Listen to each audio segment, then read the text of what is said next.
everybody, thanks for joining me again for the weekly warble.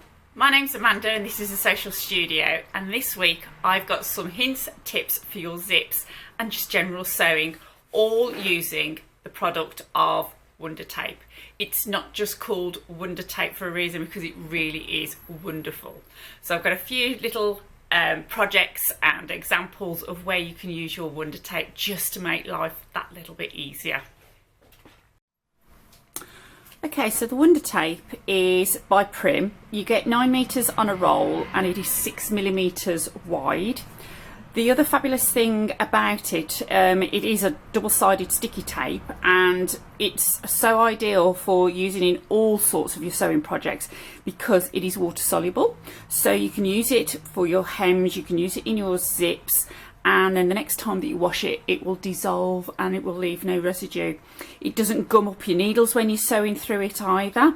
So let's have a little look at popping a zip in to start with. So I've put 2 pieces of fabric together, okay, and I've opened up the seam allowance. It was a 5/8 seam allowance, 1.5 centimeters. So this could be a project if you are doing a cushion, maybe the back of a dress, with the center seam, wherever you're going to put a zip into your project. So this version would be ideal if you're doing a centered zip. Okay, so I've literally just basted together our seams.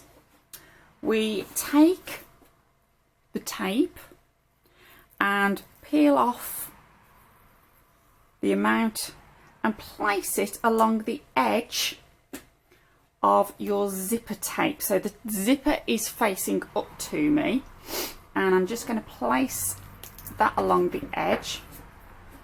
You can quite easily snap off what you don't need, and then we'll place another section on the other side.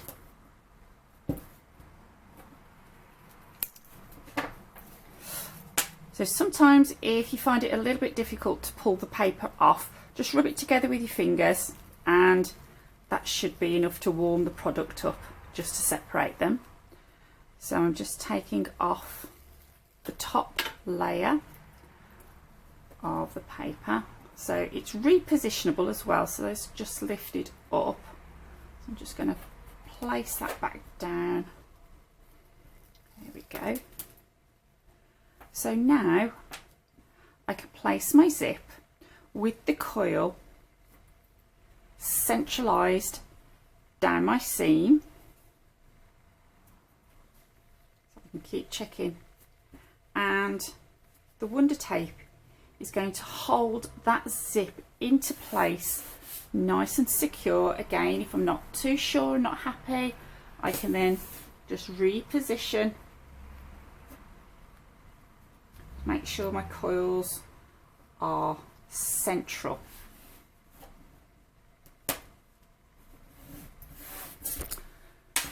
We can then flip over and we can then stitch around our zip in a box.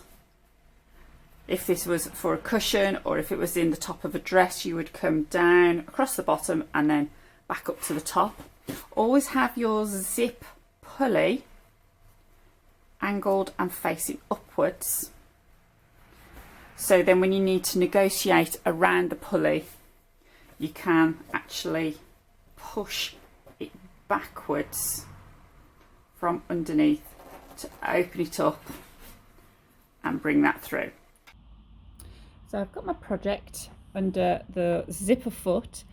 Another little hint tip that I tend to sometimes use is just to reduce any puckering or roping that might occur when you're popping in a zip, is to use a piece of the clear magic sellotape and just straddle that halfway down through the central line, and then it gives you a nice marker as well where to actually stitch to.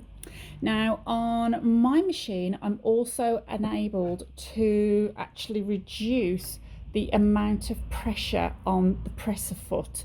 So again, I've taken that from a 3 down to a 2, and it will just stop the amount of pressure that's going through. I've got my stitch length at 3, and then I've just lined up the edge of the tape with the front of the zipper, and then just moved my needle position across just so it's going to be on that area. I'm going to support my hands either side because that's where we've got the most control, and I'm going to work my way down and around my project. So I've been around my tape in a box. It's caught the back of the zip fine. I can then remove that magic tape because it's a low tack. It's not going to damage fabric. And then because the centre of the zip has been basted together, oops, we can take our seam ripper and run along the centre and get rid of all the frilly little bits afterwards. But we have a nice centered zip, fully operational, with none of the distortion that pins can sometimes give us. So another version when we use the Wonder Tape, when we do a zipper, is when we're doing bag making, or it's a really good process as well if you're doing a welt pocket. It's the same sort of process. So the back of the fabric is stabilised with interfacing. The facing piece of fabric then has its box drawn. So this box is going to be a little bit shorter. I think I've done it about 7 inches than the zip. The zip is going to be exposed through. So we've drawn a box that is 1 centimetre or 3/8 width by about 6 inches, 15 centimetres, and I'm going to sew directly on that line and around. So I've stitched around my box. I reduced the length of the stitches slightly just so you can get a sharper corner, and it also strengthens up the actual seam allowance. I'm now going to just mark in little V sections either end, and we're then going to cut through the facing and the main fabric through the centre,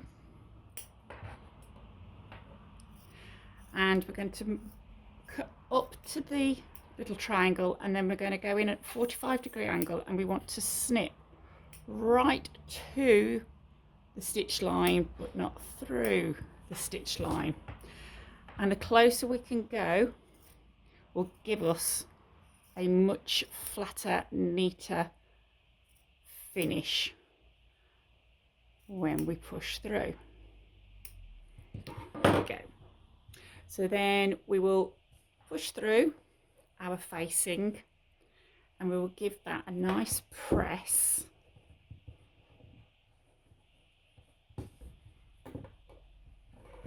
So then you can see that we have a nice post box ready to sit as zip.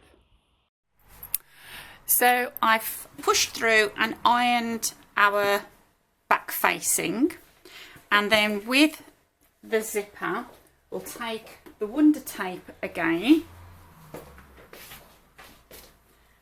and place a strip again either side of the zippers. So again, we use this in bag making. It's great as a welt. If you can see that your welts would start going into place. Also, if you wanted to do exposed zippers in jacket pockets, it's another good one. So we peel back the paper.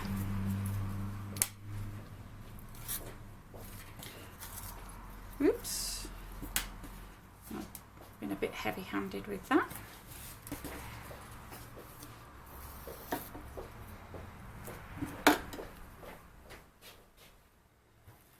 There we go. Depending if you're right-handed or left-handed, depends on which side of the pulley you would put.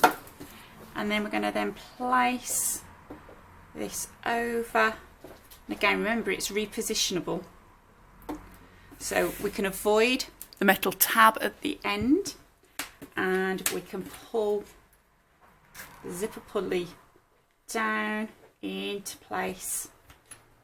And again we're then going to stitch around, because that's held in place, and we can then stitch around the edge of our zipper for perfection.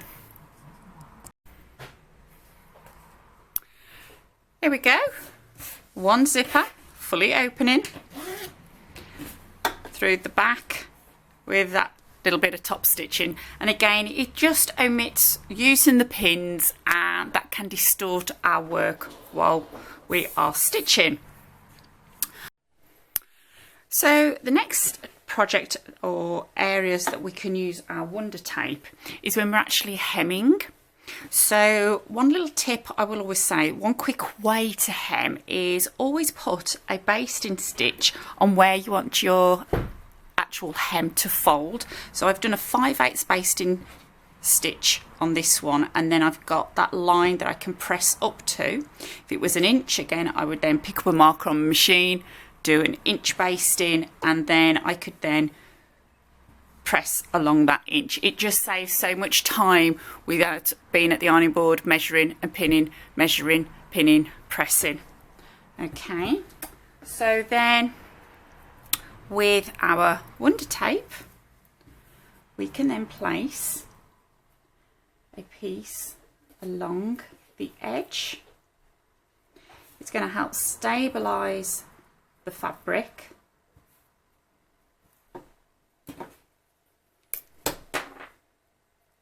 Peel off our backing,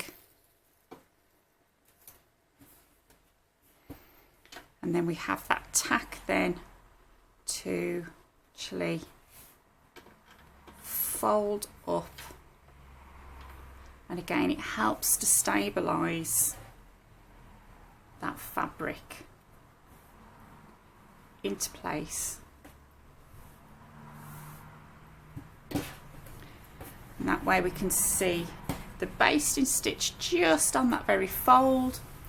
We can top stitch into place, and then the basting will just pull out nice and easily afterwards. Okay, another element where we can use our wonder tape is perhaps if we're using a leatherette PU fabric, so where we can't necessarily use pins as well because of piercing the fabric. It will actually kind of like leave permanent marks. So again we could then use our wonder tape along the seam edge and actually stick them together, which will then hold in place while we top stitch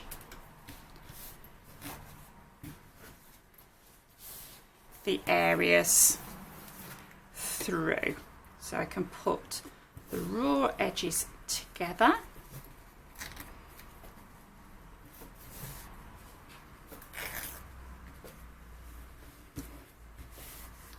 I can then join the seams together, and then when I flip back I can then use an ultra glide foot or a walking foot to then top stitch down and through that area without using pins.